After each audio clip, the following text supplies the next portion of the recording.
My district was hit really hard by President Obama's war on coal. Southern West Virginia saw entire towns decimated as a result of bad policy.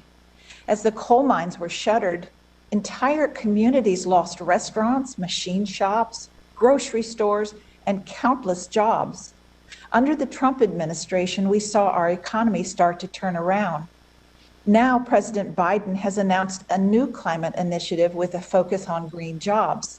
His climate czar, John Kerry, has even stated that he wants displaced workers to help build solar panels.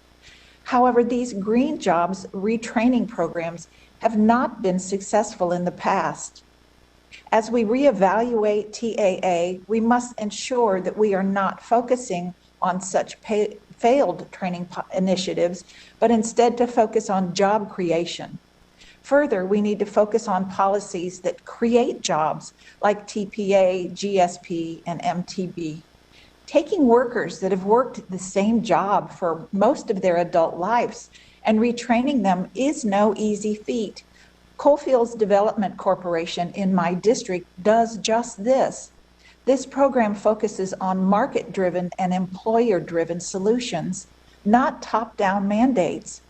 We can all work towards the same goal, and we can do this through strengthening U.S. rare earth mineral production, U.S. mining for metallurgical coal, so we can provide our steel industry with the resources they need to create the solar panels.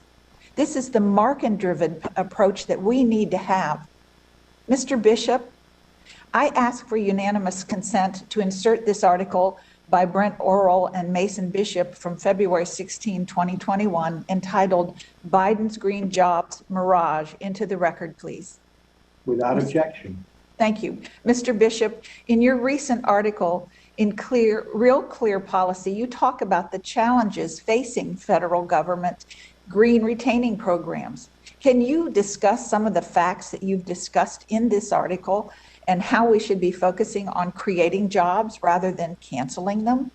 Yes, I appreciate it, Mrs. Miller. And actually, I've had the opportunity in the last few years to do a lot of work in your district and in West Virginia, working with a lot of the community technical colleges, and they're doing a great job in West Virginia.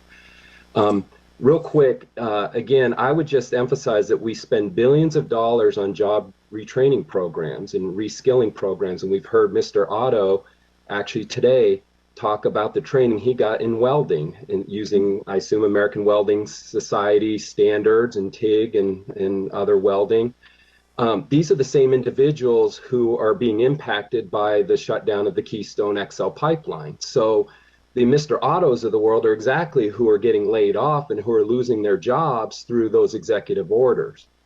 If you look on the flip side, when it comes to green jobs, if you look at a study done at the Department of Labor, which we cite in that op-ed, a solar installer is a very low-skilled job, and it pays roughly $19,000 per year.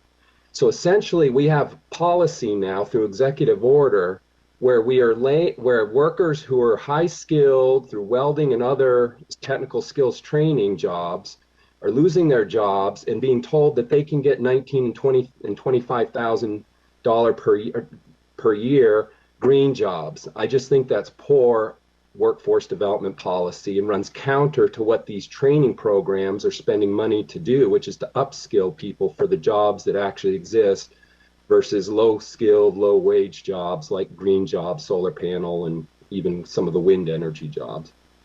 Well, as Congress reevaluates TAA, how can we incorporate the lessons learned from these failures of the programs that you've described so that we can make TAA more effective? Well, again, we need to be training toward market-driven jobs in local economies. And so welding is, for example, and we heard the list of people who are waiting to get into welding training because we've seen through what was the boom of the energy industry, especially in the Midwest and upper Midwest, very high-skilled, high-paid jobs that were becoming available in a lot of these communities. And so we just need to make sure that our training programs are tied directly to actual jobs and skills that are in demand and not some skills we hope exist sometime 10 and 20 years into the future. I yield back my time. Thank you, Mr. Chairman.